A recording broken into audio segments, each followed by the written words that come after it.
Hello, welcome to another podcast editing chat by Podcast Editing Plus.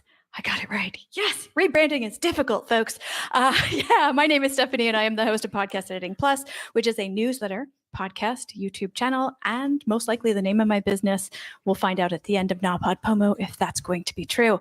But before I go into any of that, let's meet our wonderful podcast editors that are with us tonight. Mark, can you start us off? Hello. Yes, my name is Mark Spencer. I'm coming to you from the sunny South Pacific, from New Zealand, Aotearoa. I'm in Auckland, our biggest city, also known as Tamaki Makaurau. And it is 7 a.m. my time. So if you see me drinking coffee throughout, don't worry, that is coffee in my cup. Thank you for joining us so stinking early. Jennifer, how about you? Hey everybody, I'm Jennifer Navarrete and I am coming to you from Texas, and it is not 7 a.m., it is noon, but I am also drinking coffee because I drink coffee all day long. Awesome, and this is why we connect. Jason. I'm Jason, also known as Agent Palmer on the internet. I'm a blogger, podcaster, and editor, and I'm in Pennsylvania, and while it is 1 p.m., I'm also drinking coffee.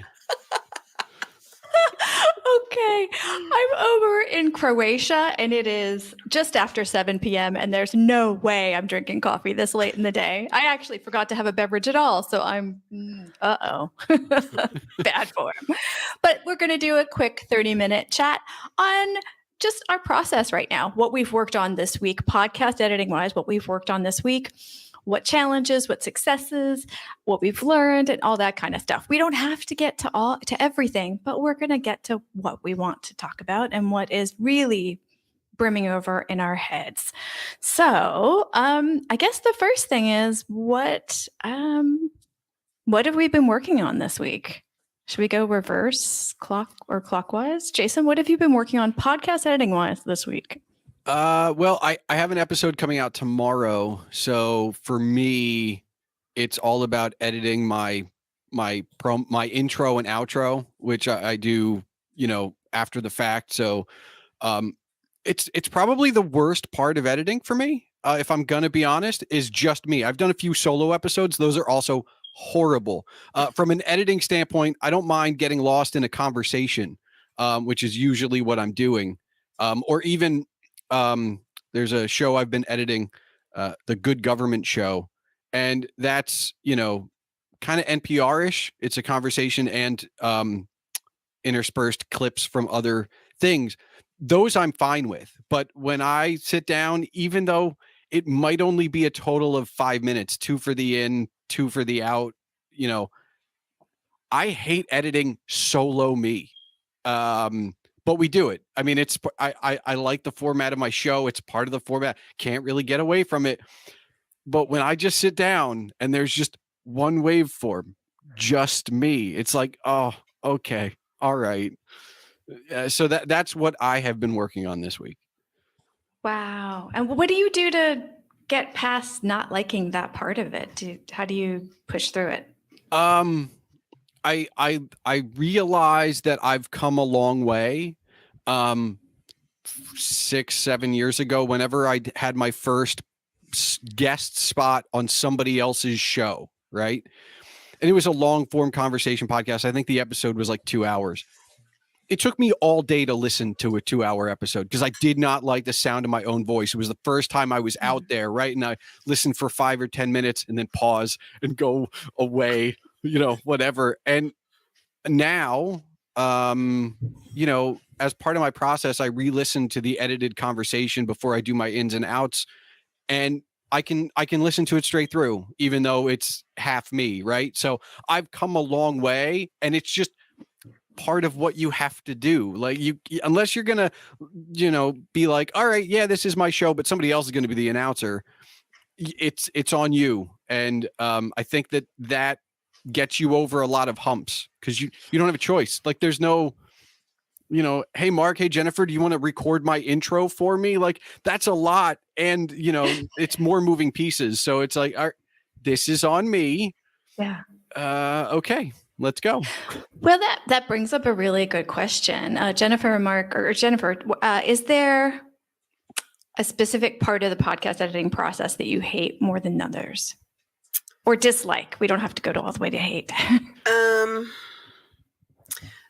I think I'm not a fan of when a show is longer than it needs to be, and I'm on the editing side of it, because sometimes I'm working with clients and they are the host and they're interviewing guests, and it goes way too long. Like the guest meanders in 50 different directions, and the host is trying to pull them back. And I know right away, I'm like, this is going to be a bear. This is going to be a bear to edit, and I will have been working on it for an hour to try and really clean it up, and it'll be like 3 minutes of final product, and I'm like, oh. So it's a real challenge when you've got guests who meander and hosts who may or may not be really skilled at bringing them back. The longer that I work with hosts, though, the more that they understand why we need to cut and edit, and actually the more skilled they get at nuancing that. So I think it's that first initial phase of learning one another that really takes the most time. And then once you've been working with someone for a while, then all of a sudden you guys automatically have the second nature. And that to me is a really sweet spot when working with clients. Mm-hmm. That's a really good point. And a lot of people think if you cut something out that the guest is going to remember they said it and be really insulted. And most people don't remember what they've said. Well, and you're trying to make a clean, tight story. Exactly. And I think knowing that you're going to edit, the key here is in the beginning is that prep process. And what I, as a producer, tell the guest before the host even joins in my prep process is, we're going to get a lot of questions asked. We may not have time for all of them to be answered. Or if you answered part of question 3 in question 2, we're not going to ask you question 3. We're going to go around or skip or ask something else, but it's all going to be within the same vein, because the goal that the host has is to make them shine. Make that guest shine. And our, goal as the editors is to do the same, make everyone shine. Exactly. Mark, how about you? What is the thing you dislike the most in editing? Yeah, I definitely, I'm not sure if anything rises to the level of hate with podcasting. I'm still like, I'm the dog who caught the car. Like I just was a podcast listener and fan since I was an early teen, and I moved on from audiobooks to podcasts as soon as I found them. And I'm still like just pinching myself to be working on something that people listen to. It's still the love is still there. But I got some pet peeves, sure. And what Jennifer said is right there in the sweet spot for me, where I'll get to the end of an edit for something and put in that sort of 3 to 4 times the runtime of the piece, that the golden ratio of editing, and then be like, oh yeah, I do need to find 10, 15, 20 minutes to cut from this hour. And it's hard, right? Like, as you say, you want to maintain the structure, but prune back a lot. And it's like trying to make a pathway through a hedge. You don't want to trim so much that the thing falls on you halfway through or has jagged edges sticking out. It needs to maintain a cohesive narrative while having all these sort of cul-de-sacs and empty doors closed behind you. So it's definitely a unique challenge, and it's not a technical challenge, is it? It's a content editing process. So for me, like I've started to rely on Descript a lot for situations like that, where I just don't have to look at waveforms and sort of cut tape digitally anymore. The idea of working with a Word document and you're actually crafting words is just, I get it. And it's way more enjoyable for me having to do that. But definitely my biggest challenge in editing is a content reduction edit. It's heavy. I'm thinking that whole Descript editing from text and then touching the audio could be its own episode. So I'm debating, do we go there? Do we not go there? That might have to be its own special thing. Get Andrew Mason on, get the Descript team on to pitch you on the pros. Oh, yeah. Well, okay. Challenges. Any specific challenges that came up this week, Jennifer, that haven't come up before? Like any new walls, or not even walls, just new things that came up that, I think that's the end of the sentence. Any new challenges? Yeah. So for National Podcast Post Month, which happens every November, we're at the 15-day mark, right? We're at the halfway point. And for the very first time ever, I have really gone all in on the concept of a micro podcast, not a micro podcast where I'm just talking into a mobile app and doing 3 minutes on Chirp, right? Because that's the max you can do on Chirp. It's not that kind of micro. It's like really produced podcast. So you've got the intro music and you've got it's just me speaking. And I wind up writing the script, and the script is like this long, but it's a micro podcast, which is typically 1 to 3 minutes. And on one episode, I went to 5 minutes and I was like biting my nails because it was so long, but that's been really hard. I have where I write all the scripts that I wrote and getting prepared in advance before I hit record. I actually have a section called The Cut, because I wind up writing so much about this topic. And I'm writing about social media and the blockchain, which is a complicated topic. And I'm trying to baby step everyone. The cool thing about NaPodPoMo is you have 30 days to do this.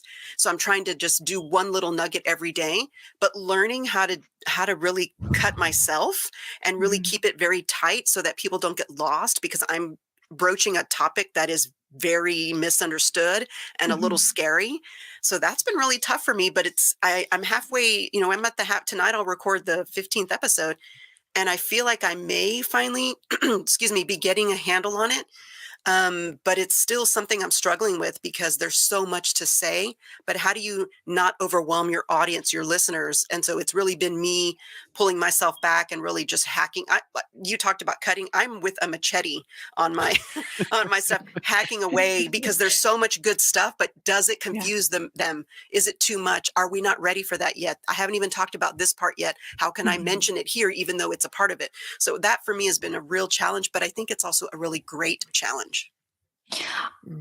I'm floored that you're doing a micro podcast on blockchain.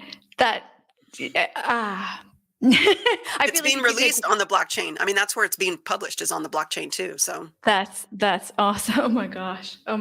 Are you finding that the stuff that you take out, you're putting into the next day's episode? I think I will. And I don't always. Maybe a sentence or like a phrase or a thought. I'm like, oh yeah, I mentioned this here. You know what? Let me rephrase that in the context here. It's a big, huge exercise for me. Something I've never done before. You know me, Steph. I like to talk, and I'm doing that right now. And so editing myself and keeping myself tight is like I'm Twitterizing myself. That's what I'm doing. Oh, yes. Okay. Mark, what about you? Any new challenges this week that you haven't encountered before? Yeah, so it's not a new challenge I haven't experienced before, but it's with a client for the first time. So it's a new challenge with this client. And we're halfway through the first season I've worked on with them. This is their second season though. And the first season, the two hosts were editing and producing themselves. So it's been really good joining them for the second season because they get an appreciation of all the things they don't have to do, but they have an understanding of how much work that is and what that process is like. And, I'll come along, and because I can do something quickly or confidently, because I've been doing it for a few years, they're just blown away and grateful. And I'm like, oh, it's nothing. It's fine. So it's a really good dynamic. And, it'll maybe be some advice in a later section of like, be comfortable with upskilling your clients to do more of themselves if they can, because then they have an appreciation of you as the editor more and more. But the problem this week is we had quite an important episode. This season has a sponsor attached, and as part of that sponsorship, there was an episode with the, in this case, a large power company. And we had like the customer success person and like the person in charge of all their actual energy generation on a recording session. And there was going to be a lot of cutting because they were new to podcasts. But then one of the hosts, the internet connection just kind of failed. And we had, even with Riverside and all these, great new recording tools you got these days, they kind of try to protect, even if you've got a bad connection, there's backups and everything. Even the backup failed. So I love Riverside, not to throw them under the bus at all, but it just didn't work this time for whatever reason. So the host had to re-record their end. And you know what it's like having to like sit in a room by yourself and re-record the questions you asked and the laughs you made and kind of hit the same tone and the same energy, recreate something. And they did a great job. And, it would have been awkward had they not had an appreciation of having to do it themselves in season one without direction, without exact timestamps of, hey, here's the thing, and I think this is the question you should ask, judging from this answer we got, and like sort of helping them sculpt what was needed. It's kind of like, here's a puzzle, I'm going to take away a few pieces, and I'm not asking you just to come up with brand new pieces that fit. It's like, let's look at the surrounding image and decide what we want to put back in. So it was a challenge, but it came out really well, and it was actually fun. So it's nice when a challenge becomes like a puzzle to solve, and it feels good when you finish it. Yeah. Is it possible with that client to record locally just in case this ever happens again? Yeah, absolutely. And in hindsight, that would have been absolutely fine. I've never had this issue with a remote recording tool before, at least this new breed of the current generation, which usually tend to be really good. So I'm going to blame Australian internet. Had like a catastrophic day, I guess. Oh no, it happens. It happens. And sometimes I do have a guest that on my own podcast that isn't super comfortable with technology, and I won't bother with the local. I'll just really pray that the cloud one works okay, because I don't want to press people to the point where they don't want to come on. So it just really, really depends. All right, Jason, what challenge have you had this week that you haven't had before? It's a recurring one, but like so much so that it's not recurring enough that I need to make a note for myself. Like, I'm one of those perfectionists where I've somewhere on a notepad, I have perfection is the enemy of good, just so I can remind myself. And the problem that comes up is, I need to ignore my eyes when editing. And it doesn't come up often enough that I need to write it down to remind myself. But there are times when I go, just close your eyes and listen and see what it sounds like, because we pay so much attention, especially like regardless of the DAW you're using, we're looking at the form, and it's also a cheat way to get closer to that. Sometimes if I'm really like, either the episode just happened to be easy or what, I like can get to the 2-to-1 ratio, which I find is like the perfect ratio. But like, you're going along and you go, all right, I want to cut out this and I can see where it starts and I can see where it stops. But there are just times where like, don't look at it, just listen. And I know it's hard to go back and edit it, but you need to just hear it, because in the end, and this is the thing I don't remind myself of, but we all kind of know, the end user doesn't see the waveform, right? Like they don't, like, that's there for us. We see it when we're doing the thing, but like, if there's a, if your person takes a dramatic pause and has an up breath into whatever they're saying, you cannot just cut out a little bit of that pause. You have to cut out a certain piece of that pause so it's not like a weird breath going on. And that will, and looking at the waveform will trick you every time. Yes. And it doesn't happen often enough. Again, I mean, of my own show, I'm on 50 some episodes. Of other people's shows, it's much more, but it comes up maybe once every 25 episodes or something like that.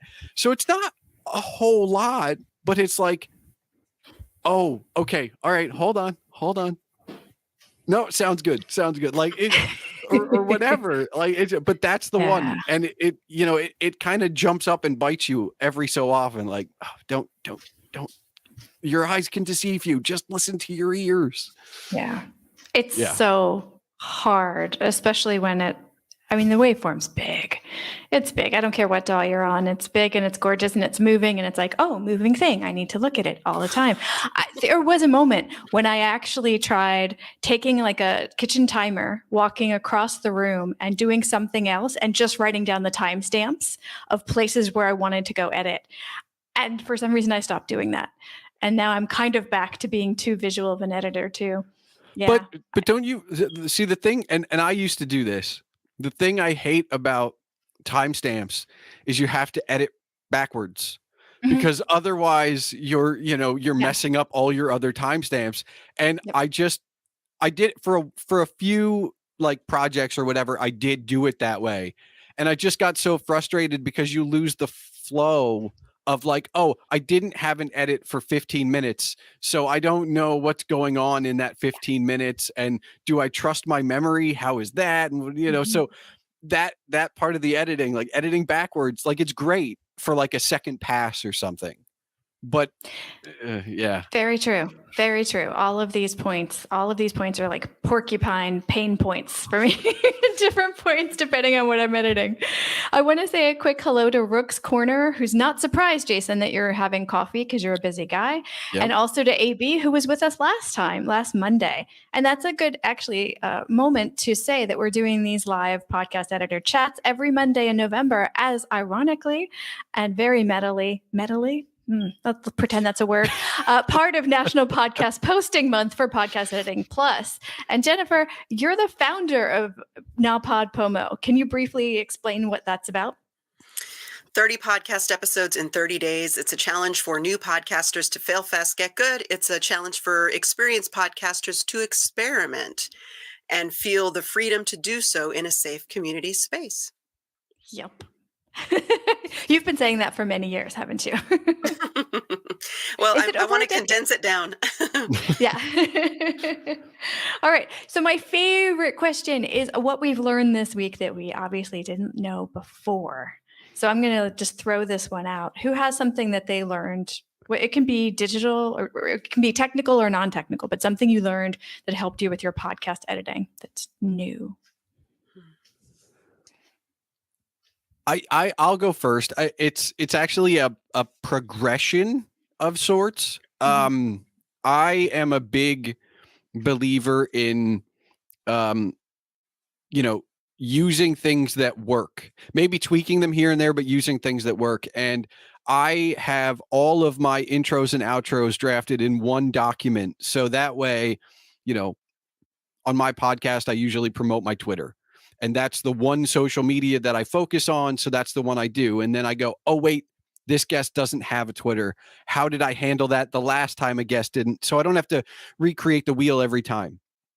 And one of the things about that document is as I go back when things like this happen, or, so-and-so had a YouTube. Did I read out the URL? How did I do that?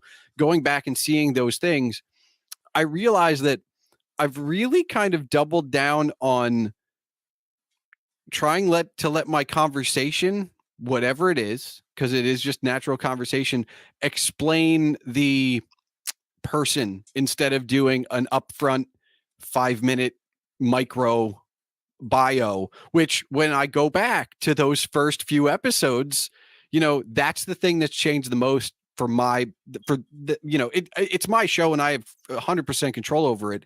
And yet I've transformed into hi, we're going to talk to Stephanie.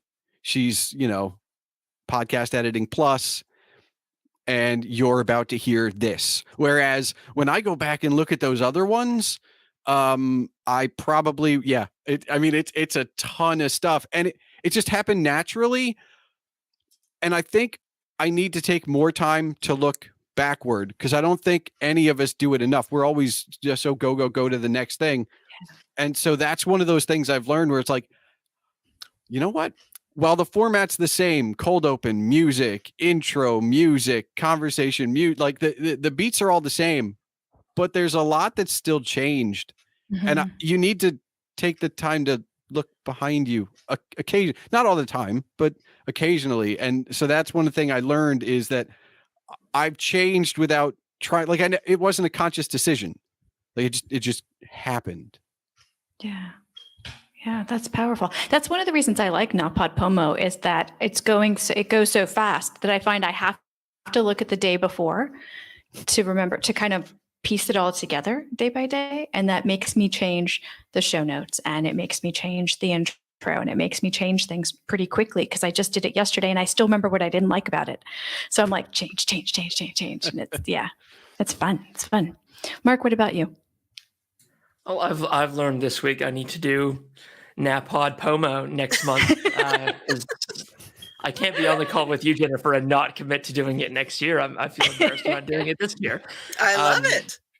Well, like I'm one of these people that, I fire up Anchor, and when I'm going for a walk, I'll just kind of record some thoughts and publish some stuff. So like, and I like the thought of maybe doing something a bit more polished next year and like a burst fiction style rather than a stream of consciousness off the top. Just the joy of putting out something unedited, which is a nice breather sometimes. Definitely what I learned this week is actually from watching the first session, and hi to AB, he's tuning back in. And it was actually from Jason's question when he was watching last week to get very meta. And that is like the, how can you edit on 2x speed? And I don't. I edit on 1.8 times speed. That's as high as I can get for just a couple clients. And it really helps me actually bring down that ratio close to like 1-to-1 when I'm doing second passes. So some of my clients are at the point now, because I've worked with them to train them up, they'll do their rough cut. They'll go through and kind of do their kind of the content edit, take out the stuff they didn't want. And I'll go through, and after doing some leveling, after doing some audio treatment, I'll then just clean up a lot of their transitions. Some of my guests, like myself, some of my clients, they don't know where to find the question mark in the question. So like, yeah, here it is. You finished it, and I'm going to cut the trailing 2 or 3 sentences where you're like, did I say it right? Is that all set up for you? And just having a nice, clean, crisp, now to the guest, and starting past that's a good question and all that. And I can do that now at 1.8 speed, super quick. The guests as well are largely, they're Australian. They tend to be like farmers and people in agriculture. They're more laconic. They do speak slower. So 1.8 speed is actually like, it brings it up to me to like a city normal. Yeah. It's an absolute cheat.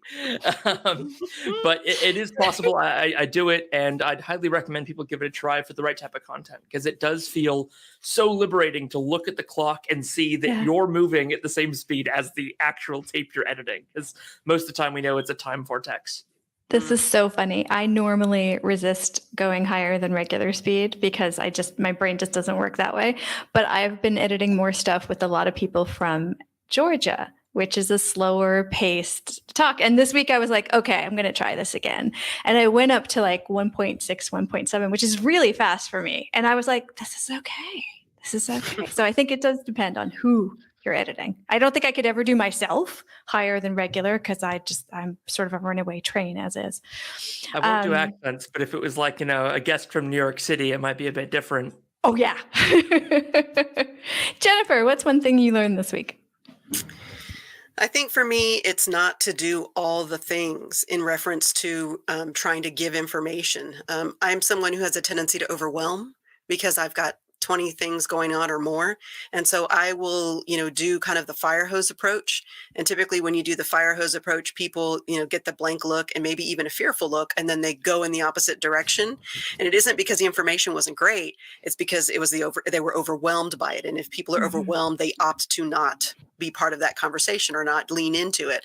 So doing this slowly and measured has been a real challenge, but it's also helping me understand that I don't have to share all the things in one go, that it's okay to piece it out. And it's interesting. I had feedback from a listener who said, why haven't, you're being very broad and very vague about these concepts. And this is someone who knows about the blockchain. Why haven't you mentioned the one that you're talking about? And why haven't you mentioned it? I'm like, I have to baby step folks, because when I tell them all the things, they don't stick around. And I actually have had feedback from others who are like, I really like how you're taking us slow. And I'm like, oh God, I really want to go fast. So for me, the big thing is going contrary to my nature, but yet I'm doing a better service to my listeners. And in that way, it's also very gratifying. It's hard to break stuff down, especially if it's your water and it's what you're very familiar with and what you can do very quickly. It's very hard to backtrack and view it with those beginner eyes and then make it for beginner ears. So my hat goes off to you for that. I like that, beginner ears. Write that down. I'm going to write that down right now. Beginner ears. I think we've got our title. All right. Man, oh man, half hour goes so insanely fast.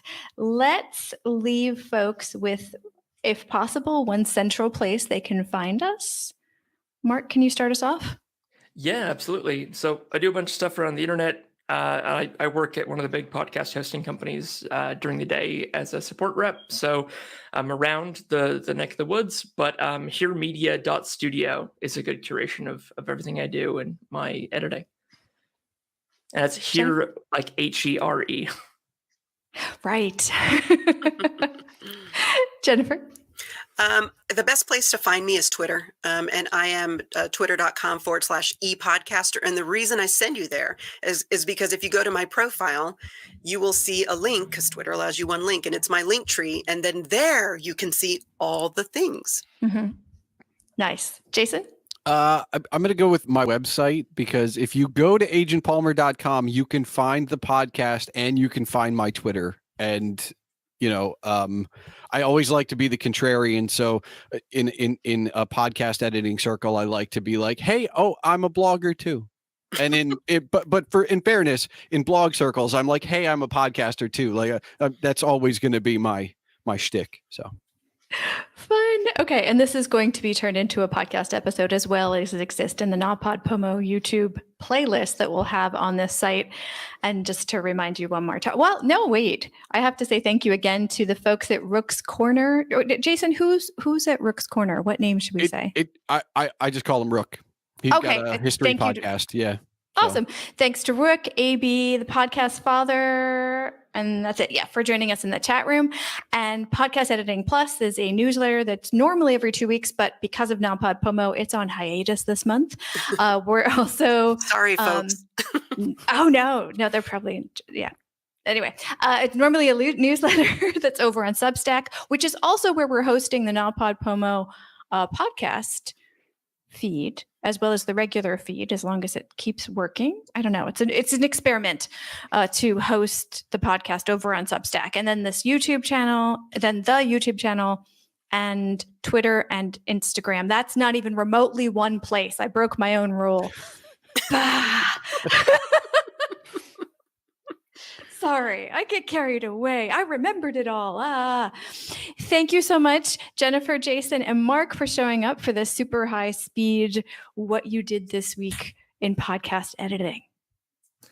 It's a pleasure. Thank you for everything you do in the community, Steph. Probably you don't get thanked enough for PodRev Day and everything you do. Yeah, Steph, you rock. Yeah, Aww, thanks, Steph. You're all the best. All right, we're out. Bye-bye. Happy to be here. Palmer is coffee.